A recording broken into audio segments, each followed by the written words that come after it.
Jonathan Smoke, Cox Enterprises, a great corporation, as I mentioned, and a great sponsor for this event. We appreciate their participation. Have an economist. And an economist with the last name Smoke, there's something that comes to mind, but I won't say it out loud. But Jonathan, thanks so much for being here. Jonathan Smoke, economist, Cox Automotive. Thanks, Good to see you. Do you have the remote that you used earlier? It's right here. There you go. That's right. I've been looking for a guy named Mirrors my entire career. I have a colleague at Mannheim who has the last name Weed, so I figure at some point we could run for president and get at least 10% of the vote, maybe even carry Colorado, right? So I've compiled for you today. This is going to be an old school presentation, no interaction.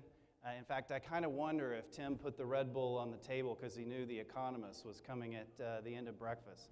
But I've put together all of the key trends that we think are going to shape how this year and frankly the next couple of years are going to turn out, and how we're doing so far. And we're going to round this up with some information about Colorado and what we see is of interest and a little bit different about Colorado. So to start with, when you look at the economy and you ask the question, is this expansion going to continue? The trend is actually we're seeing momentum gather. We are in the third longest economic expansion in history. That's the space, the white space between those orange bars, and the orange represents when we have recessions. So right now we're just shy of what we saw in the 1960s, and then the longest expansion was the 1990s. If we make it to the fourth quarter of next year, continuing to see growth in the economy, we will be the longest expansion in history. So a lot of people say, well, we're due for correction, we're due for a recession. But I had a professor early in my economics career say that the economy doesn't wear a watch. There are things that cause recessions and cycles. And so far in this expansion, the growth has been so anemic, averaging just 2%. It is actually the worst economic expansion in history. But we are seeing momentum pick up. The forecast for this year is to see GDP growth of 2.8%. That's much better than last year's 2.3% growth. And last year really saw momentum picking up through the second, third, and fourth quarters. And certainly that's helping to keep auto demand as strong as it has been. That's a key underpinning. But if you were to pick one single macro kind of metric that you're going to pay attention to, it would be metrics related to jobs and employment. This chart is showing you both job creation on the left-hand side, which has been consistent through this recovery. But we had been seeing a declining pace. Basically, we've been averaging around 200,000 jobs since the recovery began, but last year averaged 182,000. And the key reason that happens is we are running out of people, qualified people, to fill the jobs that are being created in the country. In fact, for the first time since they started collecting this data 20 years ago, we have more people, more openings in companies for jobs that they're trying to hire for than we do unemployed people in the United States. So that effectively means we should be seeing a point at which job creation slows down. But so far this year, through a robust January and February, we're seeing job creation of 276,000, and we get March's numbers at the end of this week. So unemployment, the headline number that people are paying attention to is 8.2%. The headline is 4.1%. I pay attention to the blue line, which I call the underemployment rate, because it's measuring the amount of people who are not in the job that they really want. So they may be working part-time instead of full-time. They may be working as a barista at Starbucks instead of in their chosen profession. And if you look at that number, you can see that it's not quite the 17-year low that we're tracking to on the red line. And that tells me there is some slack. There are some people that can still come into the job market, and that likely will mean that the job creation will continue to be robust, but it should be slowing down. In that environment, of course, you have really strong consumer confidence. You have really strong potential for vehicle sales, but we're starting to run against some headwinds, and I'll present right up front. Our forecast for this year is to continue to see new vehicle sales decline roughly at the same pace they declined last year, which is about 2%. Now, some of that is coming in fleet. The number, what new represents there is a SAR of 16.7 million. And the key reasons why it's coming down is because automotive sales, especially on the new vehicle side, is a very cyclical market. I came from the real estate industry where I worked for over 20 years, and so that's the mother of all cyclical industries, and if you were involved in housing in any way or just from your own circumstances, you know what a roller coaster it was from the housing boom to the housing bust. This industry goes through cycles too, because there is a natural rate at which the country really needs new vehicle sales. And when you have a recession, we slow down and we stop selling vehicles because consumers can't do it. They can't get the credit, they maybe aren't employed, they don't have the confidence, and so you see a decline in sales. But as soon as the recession ends, automotive sales is usually one of those things that picks up pretty quickly, and that was absolutely the case from this recovery. However, over time, you have all the manufacturers competing for what growth is there. So they all invest in new factories, they invest in new vehicle lines that are of greater appeal to consumers. And eventually you get a scenario that everybody is chasing too much growth, we've produced too many vehicles, and that was basically when we hit in 2015 and 2016, a couple of months where the SAR was approaching 18 million, which was more than the market could handle, but it was workable at the time because you had incredibly low interest rates. You had really loose credit, especially back in 2015 and 16, that enabled subprime borrowers to get in the market more than they traditionally would. And then you had really low lease payments because residual forecasts were much higher back in 2014 and 15. Now those things that were advantages are starting to turn into headwinds instead of tailwinds. But when you think about it, 16.7, if we hit 16.7, it'll be the 10th best year in history for automotive sales. Anything above 16 is actually a really good market, a really strong market, and more importantly, we're forecasting used vehicle sales to grow again. And why I say more importantly, our research into the benchmark of the best performing dealers in the country are dealers that are actually making more money selling used vehicles, are focusing on selling more used vehicles than they sell new vehicles, and they're very, very good at getting those vehicles acquired, priced, and moved rapidly on their lots, and that's contributing to their performance. So this should be another good year for the best dealers in the country, and certainly for the dealers here in Colorado, as we'll see in a second. So it's not all doom and gloom coming from the Economist. There are changes afoot, and this is going to be an interesting year to see these changes somewhat collide. The chart on the left is showing you the major vehicle segments and how they have been performing in terms of their share of total new vehicle sales. That blue line that has been rapidly declining are all car segments combined.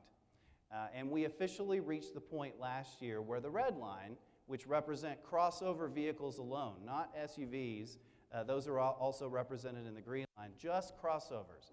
That crossovers officially outsell all cars combined now at a 34% to 32% share. And that was pretty substantial because the consumer has clearly voted a preference for the crossover vehicle to have added ride height, to have the option of all-wheel drive, especially in markets where that matters more, to have a bit more capacity, and also to not have to suffer from substantially lower fuel economy. So that has been a big shift. The manufacturers have all moved in that direction. But look at the chart on the right. The chart on the right are the off-lease maturities that basically drive the most important supply part of the wholesale market and drive the inventory you have on your used car lots. And we are seeing a substantial shift there that just lags the shift that happened in the new vehicle market. A third of the 3.9 million vehicles that will reach maturities from a lease perspective this year are crossovers. Crossovers have never had competition with themselves. They've been a fairly scarce element and have outperformed on pricing, much like pickup trucks and vans. So now you have a scenario that if you have a consumer, because of these headwind trends with higher interest rates, with tighter credit, and with higher lease payments, that actually might be considering the used 3-year-old crossover vehicle instead of the vehicle that now they qualify for, especially if they're a subprime borrower, likely being a car that they no longer would prefer. To me, that's a great environment for both the consumer and the dealer, because you have the ability to get them in the vehicle that's right for them, and they're really not having to sacrifice too much, especially when you consider the quality of those off-lease vehicles and the low mileage that most of them represent. There is no question that interest rates continue to be a significant headwind. And in fact, right now, without any other major things on the horizon that could upset the economy, the likely best metric to follow for when this economy will hit the next cycle is when we get interest rates up, probably another 2 percentage to 3 percentage points higher than we are today. Because that is changing the payment dynamics for cars, but it's changing the dynamics all across the board. Not just for our business, but also other industries as well. And eventually you get to a point that rates will choke off demand. I don't think we're really seeing that choke-off point right now in the market. If anything, I actually think this spring, even though we've had the Fed raise 3 times last year and we've seen the Fed raise again so far this year, it's because the media is so focused upon it. The consumer now understands that we're likely to see more rate increases in the next 2 years than we've seen in the last 7 years combined. And so there's a sense of urgency, I think, that's out there that's driving people to be interested in buying. If they're planning on buying in 6 to 9 months, you're frankly, in most cases, better off if you're in the position to do so. But that chart on the left is showing what the Fed controls. That's that yellow line that was effectively flat for so long and is now moving up like stair steps. The green line is the 10-year Treasury, the long bond that basically is more connected to auto loan rates. And you can see that that Treasury rate doesn't necessarily follow what the Fed is doing. And that's because longer-term rates, like rates on auto loans, are influenced by global demand and other factors. The Feds at times can say, I want to raise rates, and the finance market is saying, we don't care. Why is that? Because parts of Europe and Asia have had negative interest rates. So the Fed can raise as much as they want, and that doesn't change the fact that because we have positive interest rates and other countries have negative, that more money flows into the United States, and that helps to keep our rates low. But now we're seeing more global growth.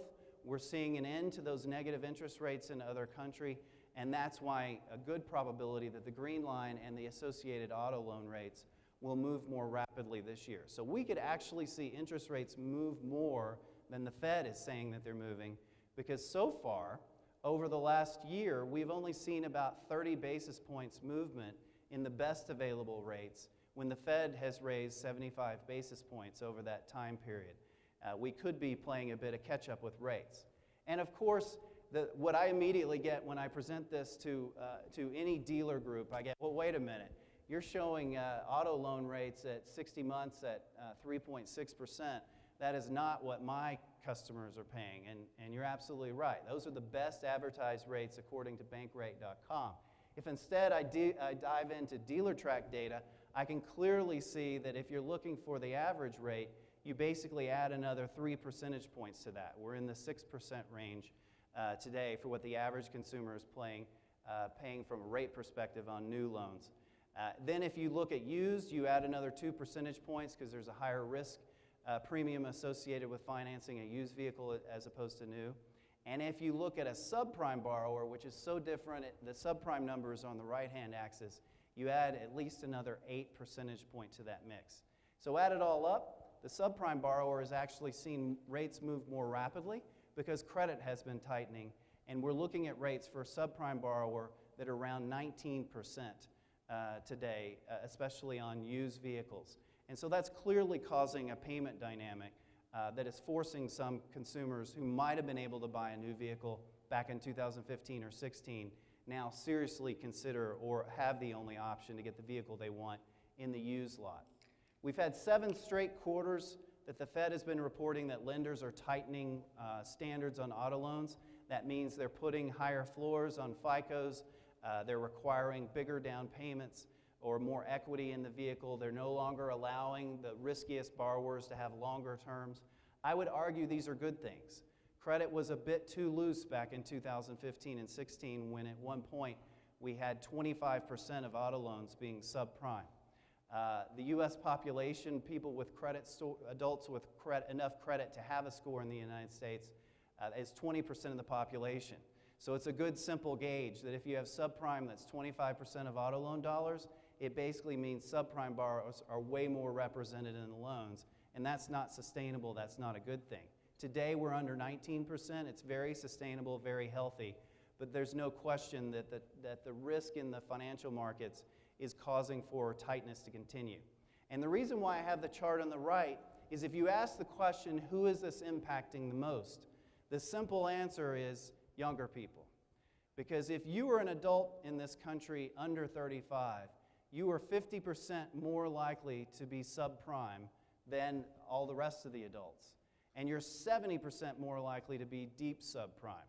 So when you ask the question, who's marginalized, who maybe can't get in the new vehicle, it's the very people that we've been hearing about this morning that can't wait to get the answer, to have you respond, to know what their information is. And you know what? It means their payment, which is often the very last thing we figure out in the process, is in fact the most important thing in the process. And I believe the industry's focus on the millennials is extremely important. They are the largest generation in history. They're going to be driving our vehicle purchases for the next 30 years. We still have the baby boomers buying a lot of new vehicles because of their wealth and because of their age and numbers. But in a few years, they will no longer be buying new vehicles like they have been, and it'll be time for those millennials to step up. And those dealers who have figured out to take care of them and serve them are going to be the dealers that thrive in the future. So what do we see going on with used vehicle values? My team produces the Manheim Index. I hope you guys follow it because, frankly, the audience for the Manheim Index is far better for dealers than it is for the financial markets because it is a very simple gauge of all the vehicles we sell at Manheim every month. And it effectively means it's a measure of what you're paying for inventory. So when I say that the Manheim Index, which is shown on the far left, hit its highest point in history last October, it quite literally can be interpreted as you never spent more money on the used vehicles that you acquired last fall than you did last fall. Now, there were several reasons for that. The year started off relatively soft because we had an imbalance in the market. Tax refunds caused demand for used vehicles to be a little bit later in the year, not starting to peak in February and reaching a maximum peak in March, but instead starting to peak in March, but continuing into April and May. So we really started to see weakness in pricing turn into strength, and then you throw in two massive hurricanes destroying more vehicles than weather has ever caused in the United States history, back-to-back in August and September in Texas and in Florida. We had that spike. So it's not the Loch Ness Monster, it's actually what used vehicle prices have done. And then, of course, as soon as that frenzy for replacement demand ended, you basically had a period of prices needing to correct and come back down to trend. There's a couple of different ways you can look at prices, though, and a lot of people get confused by the Manheim Index because as you look at it over time, it grows. And that sort of defies the logic around, well, wait a minute, vehicles depreciate, so why is this measure of vehicle prices continuing to go up? And that's because we don't fix the basket of vehicles in the Manheim Index, and every week at every auction at Manheim, there are newer vehicles being sold. There are 2018s being sold that weren't being sold in the same numbers just a few months ago. And that effect means we're seeing the inflation that you see on the new vehicle side creep into the used prices. So in order to see true depreciation, you have to look at a specific vehicle, or if you do it in aggregate, you can look at a year, a vintage of vehicles, and that's what the chart in the middle shows you. And that chart really helps to reinforce just how bizarre last year was.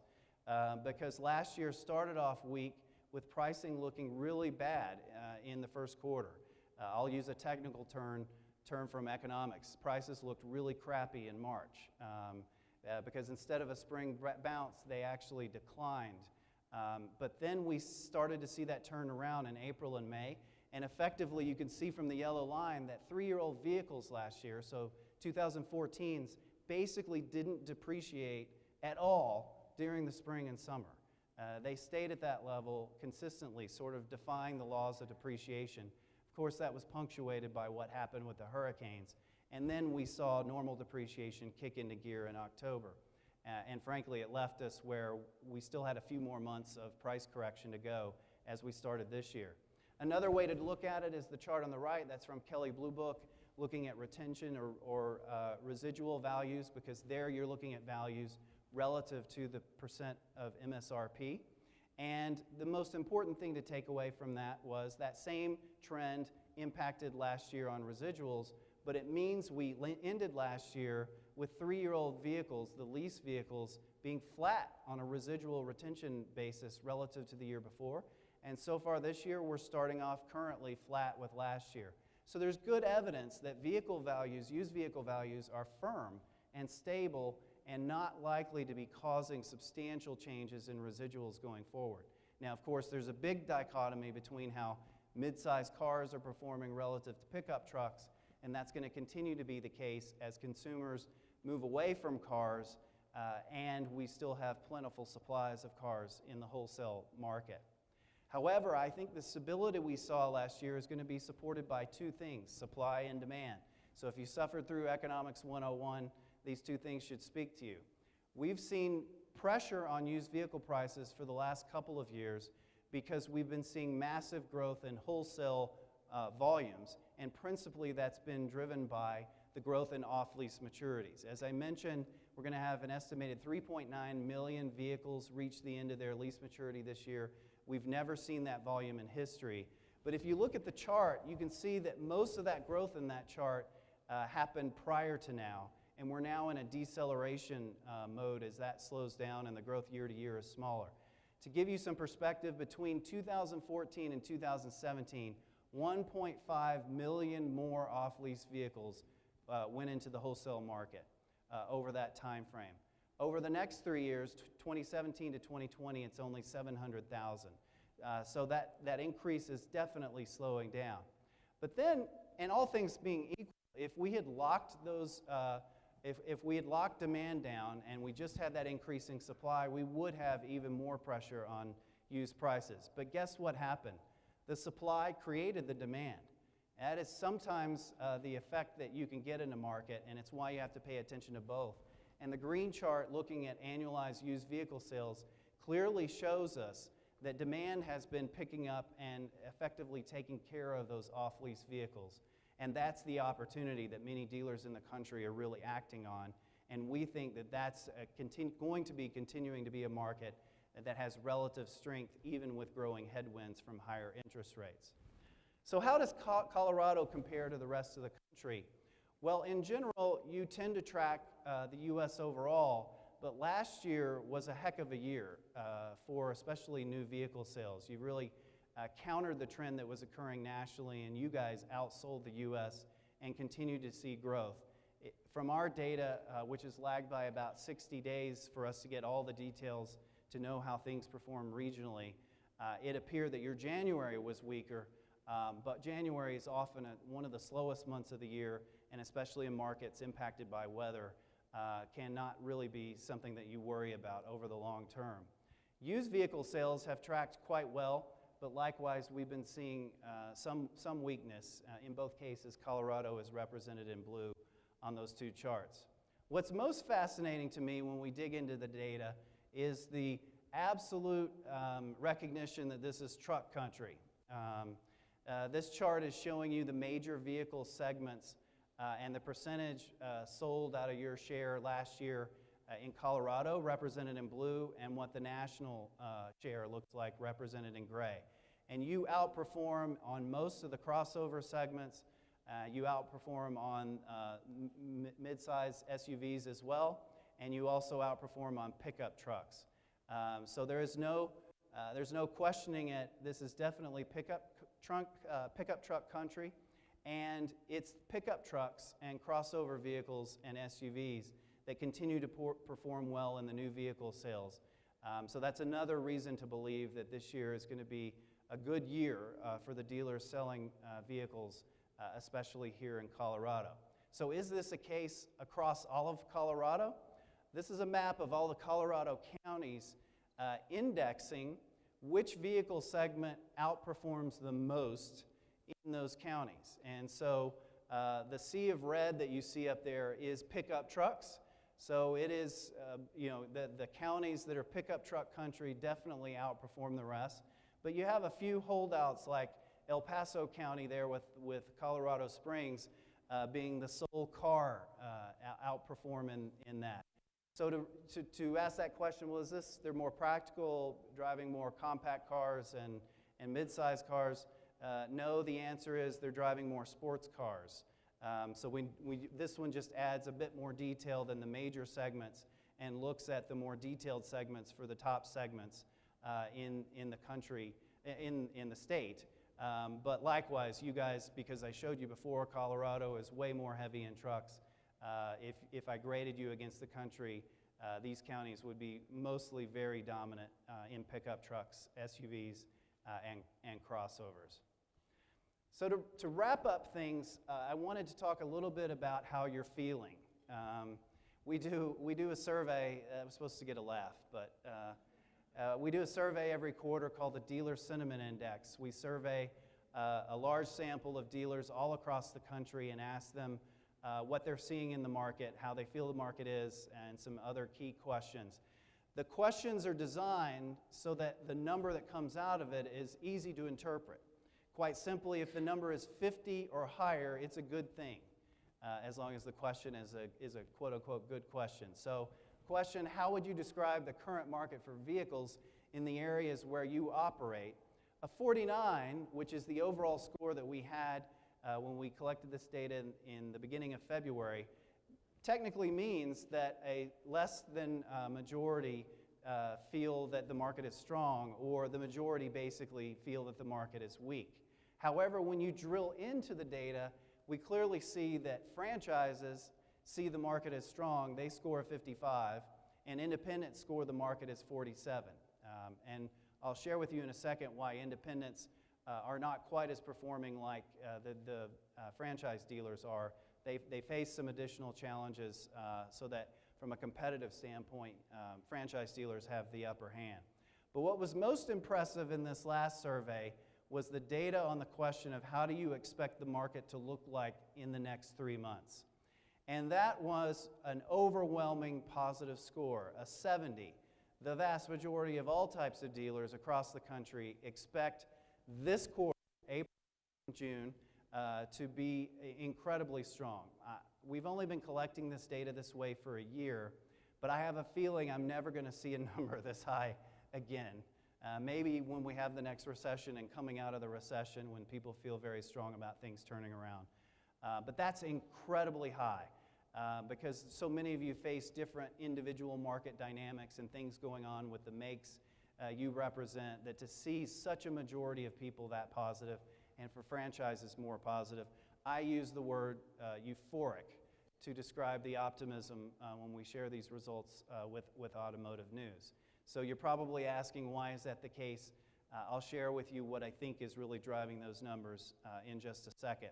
But before I do, what I pay the most attention to typically in the survey is we ask dealers what, or if any factor is holding back your business. And it's fascinating when you compare the top issues across franchises and independents, because it really gives you a lens for why independents are at a disadvantage in the current market that we operate. Everybody is facing competition. Everybody is facing the overall market conditions, and I think those two will sort of always be on the list. But for franchise, you're really dealing with high-class issues beyond those two. You're dealing with staff turnover in these really strong economies and starting to focus on that, and you're dealing with the rules and restrictions that are coming from your OEMs. But if you compare the percentages for the items outside of the top two relative to what independents are reporting, there's a big difference. On the independents, what do we see in the top 5? What do we see tied for number 1 is credit availability for consumers. They are at a disadvantage for 2 reasons. Number 1, they don't have the same finance sources and lending relationships for the most part. And number 2, they are serving a traditionally much more likely to be subprime borrower. And so as a result, the movement and the tightness in credit that we talked about continues to be a challenge. And in fact, that item was not in their top 5 at all a year ago, and now it's tied for number 1. The other one that's in their list that's not in the franchise list is limited inventory. They are dealing with the issue that traditionally they've sold vehicles that are 6 to 8 years old. But those are vehicles that were actually built and sold as new vehicles during the Great Recession. We have 20 million less of them than we do the vehicles that have come since. We have 10 million less of them than the vehicles that are even older than them. So the traditional, I'm looking for a $5,000 vehicle that has only 100,000 miles on it, is really hard to do in this market. So if they fix that problem by buying the off-lease vehicles or some of the younger vehicles, they solve their inventory issue with a higher priced product for a clientele that's struggling to get the credit availability. So franchises, no question, have the upper hand, and I believe will continue to have the upper hand in these market dynamics that we're seeing. So why were the numbers positive for the next 90 days? It's basically the scenario that dealers are universal in their opinion that tax reform is going to be good for the market. 77 was the official score overall, a whopping 83 for franchise dealers. So effectively, there's almost no dealer in the country that feels that tax reform is going to be bad for the business. There were a few that think it's going to make no difference, and that's how we get to the 83 number. And when we drill into that data, it's not just because you think that tax reform is going to improve your own tax rates and profitability. It's actually that you think customers are going to have more disposable income. And while we've been sitting in here this morning, the new vehicle sales for March have been coming in. The Detroit Big Three defied expectations and had a blowout month. In certain segments, some of the best March numbers in history. So I think we're starting to see evidence that the consumer is waking up to substantially fatter paychecks as a result of withholding tables being adjusted. It's now spring, and so some of the weather things that have been holding back the market have started to shift. I believe this quarter, I believe you are correct, or your colleagues that answer our survey are correct, and I think this quarter is going to be a very compelling one overall. So I promised you I wouldn't ruin this morning and the upbeat tone in talking about anything negative. But those are the key trends. Charlie, do we have time to do a little bit of Q&A? Yeah, as a matter of fact, as a brother economist, we can get deep on all those charts. I think you should pull them up and really the skinny ones and go over that. So very brave move to bring charts and graphs into a breakfast meeting. Thank you. A quick reminder to everyone, because I know you didn't write it all down, but all the presentations will be available. We're taping the ones in this room, and even we'll make available the ones in the breakout, so you have those. I have a couple quick questions on some recent news that was announced, and would love your take on. Quick comment on the stock market, the hiccups that seem to happen, but then recover and happen again? Yeah, it's clearly an unstable time to be focusing on what your 401k balance looks like. The stock market can, if it has a continued prolonged decline, can take the wind out of consumer confidence and sentiment. We've started to see some noisy numbers in consumer confidence in March. Consumer sentiment was strong, but consumer confidence fell just a little bit, and we had some of the more negative changes towards the end of the month. It should be principally a problem related to confidence, which would be a short-term issue, with the exception of the luxury market. There are pieces of the luxury market that are likely to be impacted by folks that actually use proceeds from stock sales in order to purchase vehicles.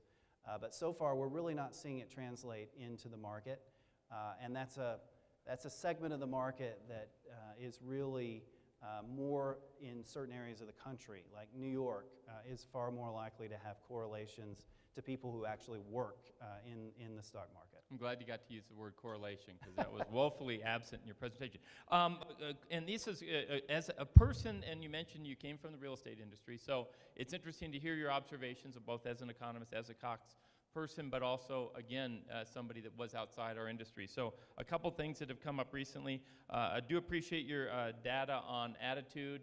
Do you find that they're more pessimistic or not? When I saw that one number in the mid numbers, I'm thinking, really? I mean, but then you saw some positives after that. Well, it's because there's quite a bit of variation in the country.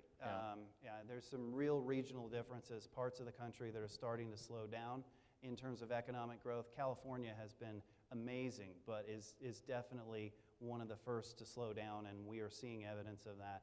You're also seeing some big differences by the makes represented by dealers. So basically, the companies that outperformed last year are the companies that were well positioned for this crossover growth, and companies that were more heavily dependent on cars did not enjoy the same kind of growth.